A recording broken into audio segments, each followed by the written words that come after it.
Hello students, आपका फिर से स्वागत। आगे बढ़ते हैं अपन ग्रेविटेशन में। अगला कॉन्सेप्ट है हमारा सैटेलाइट मोशन। ठीक है, जब कोई सैटेलाइट रोटेट करते हैं तो क्या कहानी बनती है। तो एक तो अपन ऑर्बिटल स्पीड के बारे में जान चुके थे, वो कहानी तो हो चुकी थी। इसके बाद सैटेलाइट में बात करें कि ये हमारी अर्थ है। सैटेलाइट यहाँ कहीं होता है, दिस इज सैटेलाइट। ठीक, सैटेलाइट किस तरह से चक्कर लगाता है, इस तरह से। तो सैटेलाइट किस रेंज तक अपनी रेंज पहुंचा सकता है, तो ये इसकी रेंज रहेगी। इस रेंज तक वो अपना जो भी उसका इफेक्ट है, चारों तरफ जाएगा, इधर भी जाएगा, इधर भी जाएगा, इधर भी जाएगा और इधर भी जाएगा। ठीक, तो उसकी ये रेंज रहेगी। ये सेंटर है अर्थ का।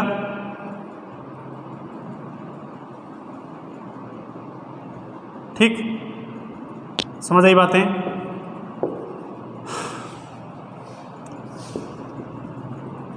If this angle is theta, तो ये थीटा हो गया। ये सेपरेशन आर मान लेते हैं कि यहाँ से आर डिस्टेंस पे है, ये कैपिटल आर है, तो ये 90 माइनस थीटा होगा। तो यहाँ से कॉस थीटा की वैल्यू कितनी आएगी, कॉस थीटा आएगा। ये थीटा, ये 90, तो ये hypotenuse cos theta equal to आएगा आर बाई आर। ठीक है, कॉस थीटा की वैल्यू ये आएगी। ठीक, कभी कभार ये पूछ लिया जाता है थीटा कितना होगा। उसके बाद पूछा जाता है कि सैटेलाइट ने कितना एरिया कवर किया होगा अर्थ का। इस सैटेलाइट ने अर्थ का कितना एरिया कवर किया होगा। तो हमें पता है अर्थ का जो भी एरिया कवर किया होगा वो 3D में कवर किया होगा, क्योंकि अर्थ 3D में होती है। अरे सॉलिड स्फीयर की तरह होती है, तो 3D में इस तरह निकालेंगे। अगर इसको इस तरह, तो सॉलिड एंगल का कॉन्सेप्ट लगाना पड़ेगा। ये है सॉलिड एंगल। तो सॉलिड एंगल क्या होता है भैया, 2π1 माइनस कॉस थीटा। ये हम पढ़ चुके हैं इलेक्ट्रोस्टैट में। Solid angle equal to 2π1 minus cos theta. तो एरिया कितना होता है, area solid angle equal to area by R square. तो एरिया बराबर आ गया solid angle into R square. ठीक, सॉलिड एंगल की वैल्यू उठा के यहाँ पे रख दें, तो एरिया बराबर 2πr square 1 minus cos theta. ये इसने इतना एरिया कवर किया होगा अर्थ का, इतना अर्थ का एरिया कवर किया होगा 2πr square into 1 minus cos theta. तो इतना एरिया सैटेलाइट कवर करेगा अर्थ का। समझ आई इससे। आप चाहें तो कॉस थीटा की वैल्यू उठा के यहाँ पे रिप्लेस कर सकते हैं और इसको सोल्व कर सकते हैं। क्लियर बात है, इस तरह से हम निकाल सकते हैं। ठीक, समझ आई बातें, क्लियर है क्या। यहाँ पे स्मॉल आर आएगा, कैपिटल आर आएगा। सॉलिड एंगल क्या होता था, इस तरह से जब अपन सॉलिड एंगल बनाए थे, सॉलिड एंगल इस तरह, ये था हमारा सॉलिड एंगल। तो इस पॉइंट पे अगर हम निकाल रहे थे, तो जहाँ पे सॉलिड एंगल था उसका सेंटर से डिस्टेंस, सॉलिड एंगल का तो कैपिटल आर आना चाहिए भैया, यहाँ पे भी कैपिटल आर। ठीक है, तो ये हमारा एरिया निकल के आ जाएगा इतना। क्लियर बात है। कॉस थीटा की वैल्यू आप रिप्लेस कर सकते हैं capital R by small R, तो सारी वैल्यू निकल के आ जाएगी। ठीक है, इस चीज़ का ध्यान रखें। Area covered by satellite, area cover by satellite, तो ये होता है।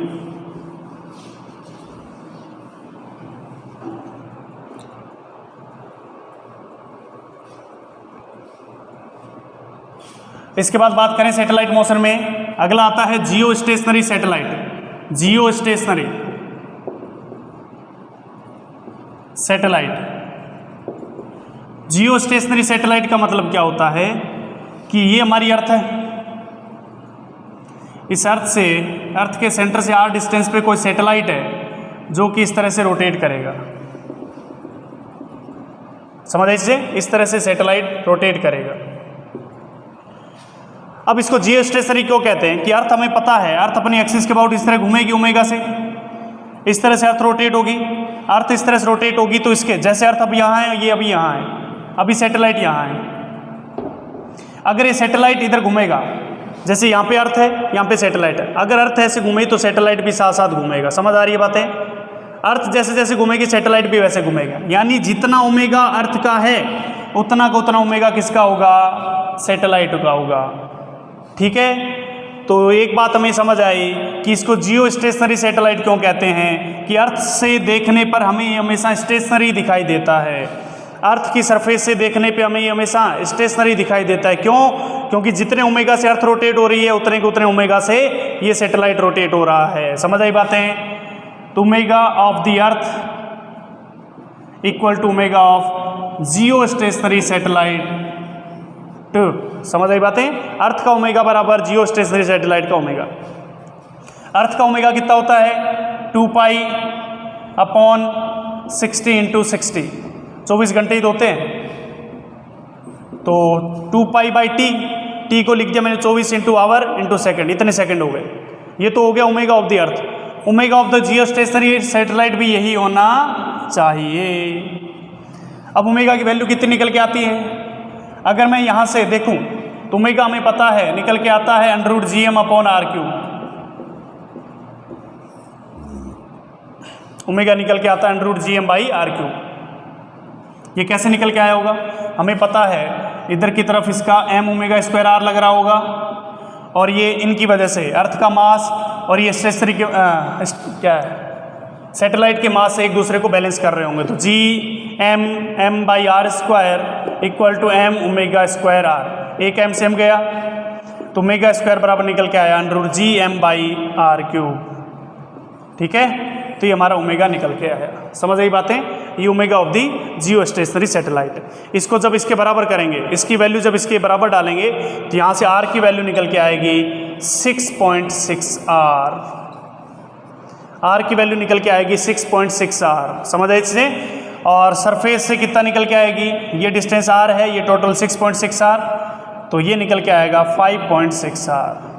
तो जियो स्टेशनरी सैटेलाइट जो है अर्थ की सरफेस से इतनी हाइट पर होते हैं या सेंटर से इतनी डिस्टेंस पर होते हैं। क्लियर है बातें? इस चीज़ का ध्यान रखें। जियो स्टेशनरी सैटेलाइट का ओमेगा या टाइम पीरियड अर्थ के बराबर होता है और डिस्टेंस इतनी होती है। R यहाँ पे रेडियस ऑफ दी अर्थ है, R यहाँ पे 6400 किलोमीटर है। समझ आई बातें? नोट डाउन करें।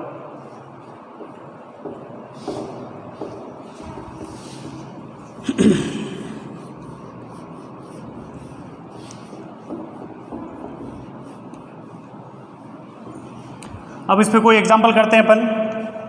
एग्जाम्पल देखिए,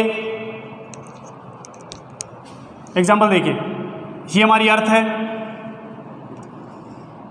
किसी हाइट R से, हाइट हमारी R है और अर्थ की रेडियस भी R है। यहाँ से मैंने किसी सैटेलाइट को या किसी ऑब्जेक्ट को थ्रो किया गया v स्पीड के साथ, जिसका मास स्मॉल m है और अर्थ का मास कैपिटल M है। ये इस तरह से मूव करता हुआ आता है, इसको जस्ट ग्रेज करता हुआ इस तरह से वापस चला जाता है। जस्ट ग्रेज का मतलब इसको जस्ट टच करता हुआ वापस निकल जाता है। फाइंड v की वैल्यू बतानी है। ठीक है, v की वैल्यू बतानी है। कैसे करेंगे भैया? सबसे पहले लगाएंगे एंगुलर मोमेंटम कंजर्वेशन। बहुत ही इंपॉर्टेंट क्वेश्चन है, ध्यान रखना भैया। सबसे पहले लगाएंगे एंगुलर मोमेंटम कंजर्वेशन। ठीक, एंगुलर मोमेंटम कंजर्वेशन क्या कहता है? इसका मास, इसकी वेलोसिटी इनटू सेंटर से परपेंडिकुलर डिस्टेंस 2r, सेंटर से परपेंडिकुलर डिस्टेंस 2r बराबर मास इनटू ये इसका सबसे दूर का पार्ट है और ये इसके सबसे पास का पार्ट है। तो यहाँ पे वेलोसिटी v1 मान लेते हैं, तो mv1 into r। Angular momentum conservation के लिए सबसे दूर का पॉइंट ढूंढिए और सबसे पास का पॉइंट ढूंढिए और फिर एंगुलर मोमेंटम कंजर्वेशन। r से r गया तो v1 इक्वल टू आ गया 2v, इक्वेशन नंबर 1। v1 आ गया 2v। सेकेंड इक्वेशन कहाँ से लगाएंगे? एनर्जी कंजर्वेशन से। तो टोटल मैकेनिकल एनर्जी कंजर्वेशन, तो टोटल मैकेनिकल एनर्जी कंजर्वेशन करेंगे तो क्या कहता है भैया? Half mv square. Initial kinetic energy, initial potential energy कितनी होगी? GM/2r। ठीक, final kinetic energy half mv1 square minus GM/R। ठीक है, समझ आई बातें? सेंटर से डिस्टेंस m से m गया, 2 से मल्टीप्लाई कर देंगे तो v square minus GM/R is equal to v1 square minus GM/2GM/R। v1 की जगह उठा के रख देंगे 2v, तो v square minus GM/R plus 2GM/R, तो v square plus GM/R is equal to v1 की जगह 2v रखेंगे तो ये बनेगा 4v²। इसको इधर शिफ्ट करेंगे तो 3v² बराबर gm/r, तो v बराबर √gm/3r। ये v की वैल्यू निकल के आ गई। समझ आई बातें? तो v का वैल्यू निकल के आ गया √gm/3r। समझ आई बात? बहुत बढ़िया, नोट डाउन करिए। बहुत ही बढ़िया लेवल का क्वेश्चन है भैया, ध्यान रखें।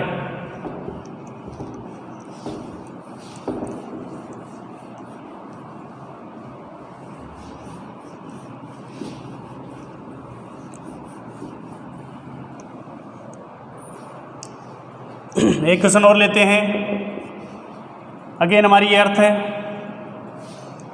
ठीक, ये रेडियस आर और यहाँ से एक पार्टिकल को इस तरह थ्रो किया जाता है वर्टिकल के साथ एंगल 30 डिग्री पर v स्पीड के साथ। ये डिस्टेंस आर ही मान लेते हैं। तो ये इस तरह से मोशन करता हुआ आता है, इस तरह से अर्थ को ग्रेज करता है और वापस इस तरह से जाता है। ठीक है,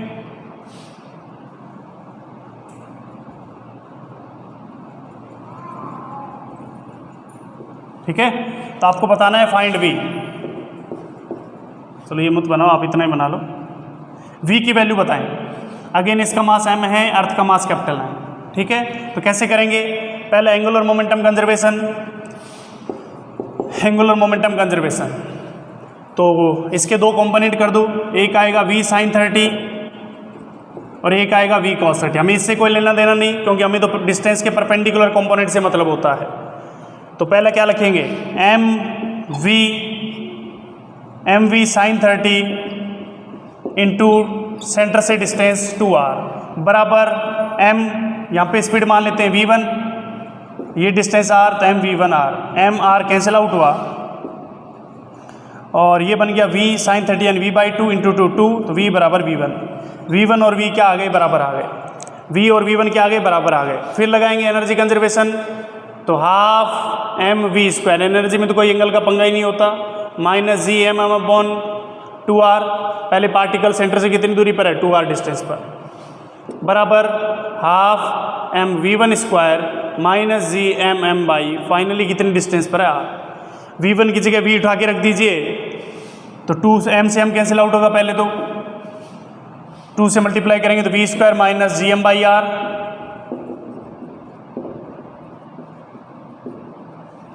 तो ये बन गया v² + gm/r = v²। समझ आई बातें? तो यहाँ से तो खेल ख़त्म हो गया। यहाँ से क्या हो गया? खेल ख़त्म हो गया भाई साहब। v एक दूसरे को कैंसिल आउट कर गए। इससे बढ़िया है कि आप क्या ले लें, डेटा ही चेंज कर लें भैया। डेटा चेंज करेंगे तो इसको कर लो आप 3v, 4v कर लो भैया, 4v sin 30 हो जाएगा 2v। ठीक, v की वैल्यू आपको निकालनी है, तो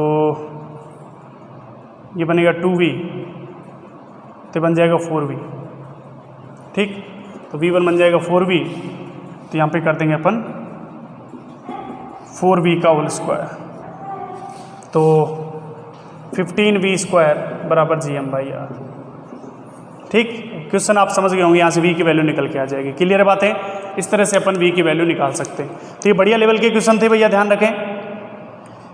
ये बढ़िया लेवल के क्वेश्चन से डेटा मैंने रैंडम चूज़ किया था, इसलिए आंसर रटपटे ढंग के आ रहे थे।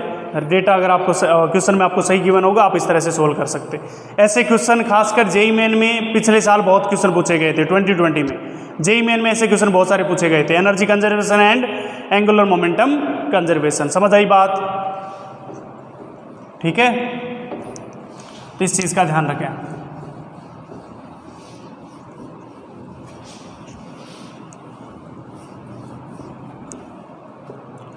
अब बात करते हैं पाथ ऑफ सैटेलाइट की। पाथ ऑफ सैटेलाइट की हमारी अर्थ है, अगर सैटेलाइट को इस तरह से v स्पीड दे दी जाती है हर बार अलग अलग से। पहला केस है v बराबर v0। अगर v बराबर v0 होगा तो इसका पाथ जो आएगा वो सर्कुलर आएगा, सर्कल के साथ इस तरह से रोटेट करता जाएगा। समझ आए इससे? सेकंड केस है v < v0। अगर ये वेलोसिटी v0 से छोटी हुई तो तो ये टकरा जाएगा इससे, अर्थ से क्या होगा, टकरा जाएगा। समझ आई इससे? चलो एक बार इसकी बात नहीं करते, चलो कर लेते हैं। तो बताइए v less than V not, इसका कौन सा पाथ होगा, निकाल के बताएं। v less than V not, इसका कौन सा पाथ निकल के आएगा? तो अगर ये वी नॉट से कम रहा तो पार्टिकल आके अर्थ से क्या होएगा, टकरा जाएगा। बट इसका जो पाथ होगा, हमें पाथ से मतलब है, वो होगा एलिप्टिकल पाथ। एलिप्टिकल पाथ में मूव करेगा और इससे आके कोलाइड हो जाएगा। ठीक है, सैटेलाइट अर्थ से आके रोटेट हो जाएगा, टकरा जाएगा। समझ आई चीज़ें? अगर थर्ड केस की बात करें, वी नॉट से तो बड़ा हो बट वी एस्केप से छोटा हो, वी नॉट से तो बड़ा हो बट वी एस्केप से छोटा हो, तो इसका पाथ भी जो निकल के आता है वो एलिप्टिकल पाथ निकल के आता है। क्या निकल के आता है? Elliptical path.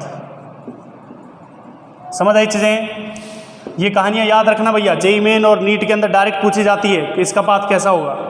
चौथे की बात करें, अगर v बराबर वी एस्केप हुआ, एस्केप वेलोसिटी के बराबर हुआ, तो हमें पता है अगर वी एस्केप के बराबर हुआ तो ये ग्रेविटेशन फील्ड से बाहर निकल जाएगा। इसका जो पाथ आता है, दिस इज पैराबोलिक पाथ। कैसा पाथ आता है? पैराबोलिक। फिफ्थ की बात करें, v ग्रेटर देन v, अगर v एस्केप से ज़्यादा हो गया तो भी हमें पता है इस ग्रेविटेशन फील्ड से बाहर जाएगा, लेकिन अब जो पाथ फॉलो करेगा वो हाइपरबोलिक करेगा, हाइपरबोलिक पाथ। क्लियर है बातें? Hyperbolic path. तो ये 5 केस हमें याद होने चाहिए। समझ आई चीज़ें?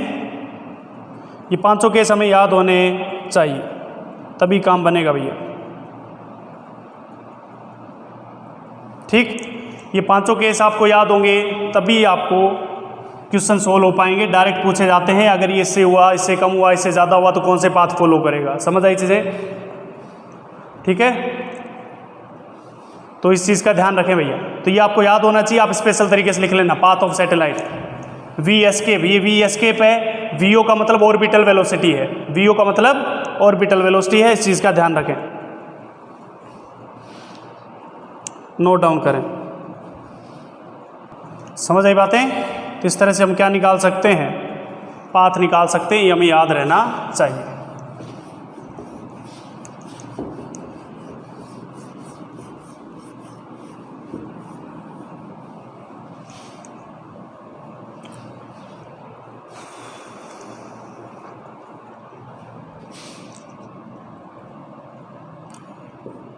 सैटेलाइट मोशन के अंदर अपन ने ये अर्थ हमारी अगर अपन सर्कुलर मान लें, अर्थ को अपन क्या मान लें, सर्कुलर मान लें, तो सैटेलाइट हमारा यहाँ कहीं होगा जो कि v स्पीड के साथ इस तरह से रोटेट करेगा। ठीक, तो हम सैटेलाइट का टाइम पीरियड निकाल रहे हैं। क्या निकाल रहे हैं? Time period. तो ये रेडियस r है, ये अगर इस तरह से रोटेट कर रहा है तो ये डिस्टेंस r मान लेते हैं। तो हमें पता है mv² इज इक्वल टू क्या होना चाहिए, gmm/r² होना चाहिए। ठीक है, तो यहाँ से v की वैल्यू आ जाएगी √gm/r। ठीक, तो टाइम पीरियड क्या निकल के आएगा, टाइम पीरियड इज 2πr/v। तो t बराबर 2πr/v की वैल्यू डालेंगे √gm/r, तो t बराबर 2πr⁵/2/√gm। ठीक, समझ आई चीज़ें? अगर ये सैटेलाइट एकदम अर्थ के एकदम पास में रोटेट करे, यानी if r equal to r हो जाए, एकदम सरफेस के पास में रोटेट करे, तो r इक्वल टू r अगर यहाँ पे डाला जाएगा, यानी यहाँ पे डाला जाएगा, तो टाइम पीरियड जो हो जाएगा 2πr/v कितना आएगा, √gm/r। समझ आई इससे? एक चीज़ देखें, t equal to 2πr, √gm/r को लिख सकता हूँ मैं √gr, लिख सकता हूँ gm/r²/√gr। t इक्वल टू 2π एक r से एक r जाएगा तो √r/g। ये टाइम पीरियड निकल के आएगा। अब 2π की वैल्यू भी पता है, r की वैल्यू भी पता है, g की वैल्यू पता है, तो इसको जब सोल्व करेंगे तो ये निकल के आएगा 84.6 मिनट। तो याद रखें, इसकी वैल्यू डायरेक्ट याद होनी चाहिए, t इक्वल टू 2π√r/g की वैल्यू डायरेक्ट याद होनी चाहिए 84.6 मिनट।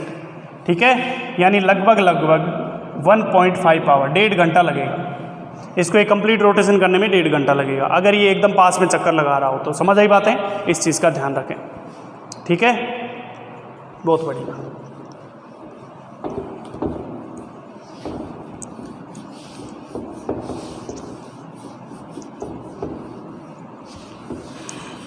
इसकी वैल्यू याद होनी चाहिए भैया, 2π√r/g। तो ये ग्रेविटेशन की कहानी थी भैया। इस पे अब कुछ एग्जांपल ले लेते हैं अपन। थ्योरी कंप्लीट हो चुकी है, अब कुछ मैं कॉमन एग्जांपल उठा रहा हूँ वो करते हैं अपन, ठीक है। फिर इस कहानी को कंप्लीट करते हैं। क्वेश्चन देखिए, कॉमन एग्जांपल ले रहा हूँ पूरे चैप्टर से। ये हमारे पास एक सॉलिड स्फीयर है या फिर कह सकते हैं अर्थ है। अर्थ का मास m और रेडियस r है। ये हमने एक टनल बनाई, टनल का मतलब सुरंग, नाम सुना होगा सुरंग। ये हमने एक सुरंग बनाई, ठीक। ये हमारा अर्थ का सेंटर है। अभी जो पार्टिकल है एग्जैक्ट यहाँ पर है, सेंटर के एकदम सामने, और ये separation r/2। If particle is displaced, small displaced, if particle is small displaced, then prove particle perform SHM, particle perform SHM, ये प्रूफ करना है। And also find time period of SHM, आपको टाइम पीरियड भी निकाल के बताना है, ठीक है। बहुत बढ़िया। सुनिए भैया, अभी जो ये पार्टिकल इक्विलिब्रियम पोजीशन में है, कैसे इक्विलिब्रियम में है हमें पता है। अर्थ इसको इधर खींच रही होगी और पार्टिकल एकदम इस दीवार से, टनल की दीवार से सटा हुआ होगा, तो दीवार क्या लगा रही होगी, नॉर्मल लगा रही होगी। तो दोनों एक दूसरे को भी क्या कर रहे होंगे, बैलेंस कर रहे होंगे, ठीक। अगर मैं इस पार्टिकल को इधर डिस्प्लेस करूँ x, इधर जैसे डिस्प्लेस करेंगे तो अर्थ इसको इधर की तरफ खींचना शुरू करेगी। अर्थ अगर इधर खींचेगी तो इसका एक कंपोनेंट इधर आएगा और एक कंपोनेंट इधर। ये वाला कंपोनेंट तो नॉर्मल को बैलेंस करेगा, अरे ये वाला कंपोनेंट जो है ये तो नॉर्मल को बैलेंस करेगा, बट ये वाला कंपोनेंट इसको वापस ओरिजिन पॉइंट की ओर लेके भाग आएगा, मतलब सेंटर की तरफ। जब ये इधर जाएगा तो अर्थ अगेन इसको रोटेट करेगी, इसका ये कंपोनेंट तो नॉर्मल को बैलेंस करेगा और ये इसको अगेन लगातार लेके भाग जाएगा, तो ये क्या करेगा, SHM करेगा। समझ है इससे? तो हमें ये चीज़ तो समझ आ गई कि SHM तो होगा। SHM होगा तो उसका क्या निकालना है, टाइम पीरियड निकालना है। तो बताइए टाइम पीरियड कितना होगा, अब देखते जाए भैया।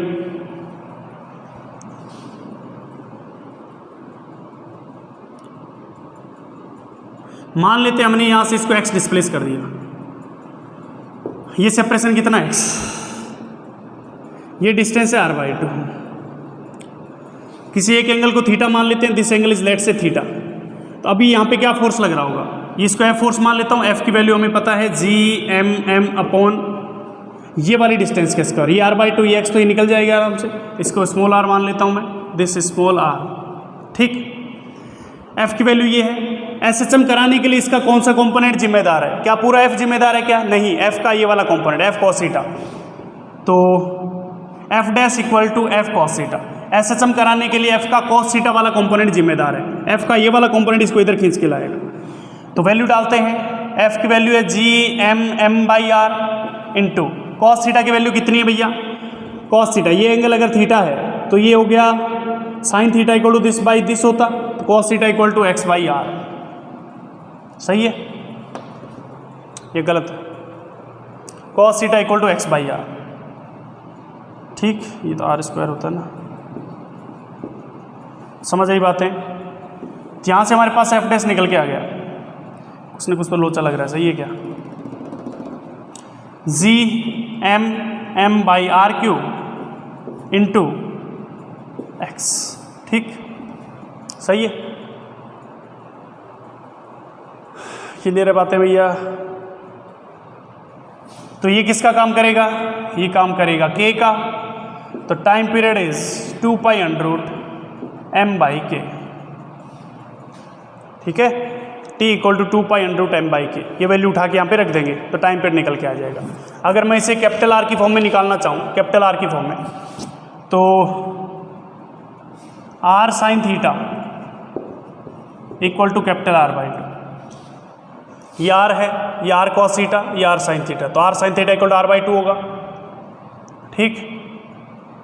समझ आई बातें।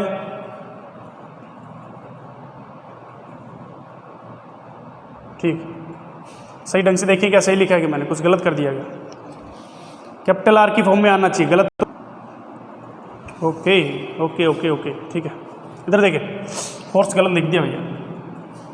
इस पार्टिकल पे जो फोर्स लगेगा, गलती कर रहे हैं अपन, क्योंकि ये अर्थ के अंदर का पॉइंट है। अभी जो बात कर रहे हैं अपन अर्थ के अंदर की बात करें तो अर्थ के अंदर भैया फोर्स जो होता है वो होता है gravitational field, gravitational field GMR/r³ into mass, gravitational field into mass GMR/r³। समझ आई बातें? गलत कर रहे थे, ठीक।